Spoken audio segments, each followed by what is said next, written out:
Right, folks, welcome back to the podcast. And this week, we've got Taylor Mackenzie. Well, I'm more famously known for two things at the minute. One is being Neil Mackenzie's son, who used to race in MotoGP back in the day. And then my new favourite thing to be called is Tarran Mackenzie's brother.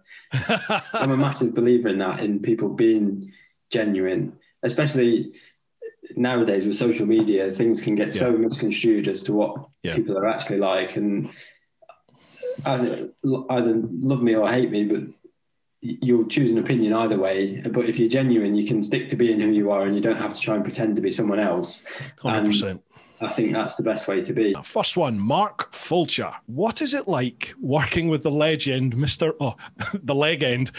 Rutter, as part of the Batham's team? That front that he's got is the complete opposite of that. He's the most funny, dry sense of humour bloke you'll ever meet. And my favourite quote from the team is, I think he either won a race or he stood on the podium once and they said, "Michael, why are you not smiling?" He says, "I'm smiling on the inside." That's Michael. Who spends more money on teeth whitening products, Taylor or Tarran? It'd definitely be Taz. I feel like as the older brother, I let the side down being scruffy all the time, so I'm always trying to keep up. Well, I kind of have to look at Dad and make sure Dad's never got food down his top and things like that. And Taz kind of does the same to me, so it's a bit of a shame like that. I've got to say, those sort of chats you do on YouTube with your dad, they're brilliant. The sort of relationship you guys have got is fantastic. Thanks very much. Yeah, we're really fortunate that the three of us are just best friends, really. We get on. Yeah. I mean, we spend so much time with each other, it'd be really hard if we didn't get on. Favourite UK track? For me, it's got to be Knockhill. It's my... Is it? What is it about Knockhill then that grabs you so much?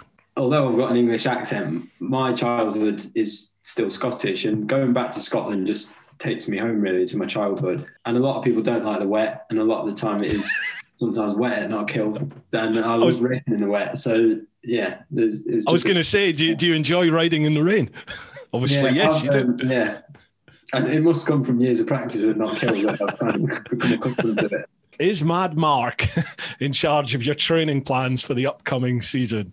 Mad Mark was born, and basically my dad dresses up as a mad racing parent with a stopwatch around his neck. I'd say 80 to 90% of Mad Mark is based on true stories of things that have actually happened in the paddock. So Mad Mark has now developed a son called Champignoni, who is played by my brother, which is, if you haven't watched it, I think the best thing is for everyone to just go watch him.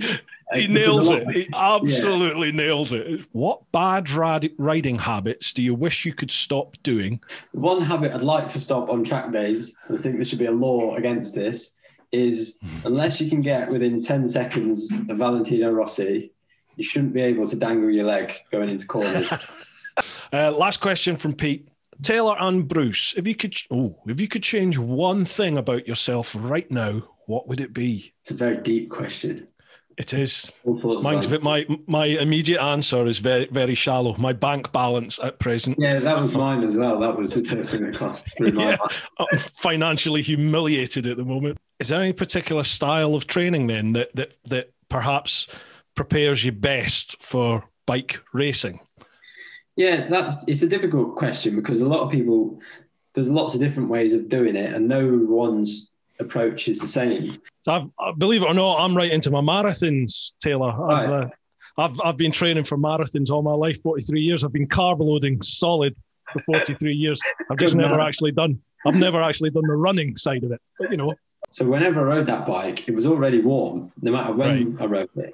And then I thought, my legs are hot. And then I sort of came out the left before that really tight right, and I looked down, and as I looked down, there was like flames coming out of the top of the airbox. Yeah, and that is on YouTube for everybody to see. Yeah, and that'll be Neil Mackenzie's son, Taylor Mackenzie's brother, or that kid that set on fire once. They're the three things. No matter what else I do in my career, that defines me. Tampax would come in handy for my dad. He's 60 this year.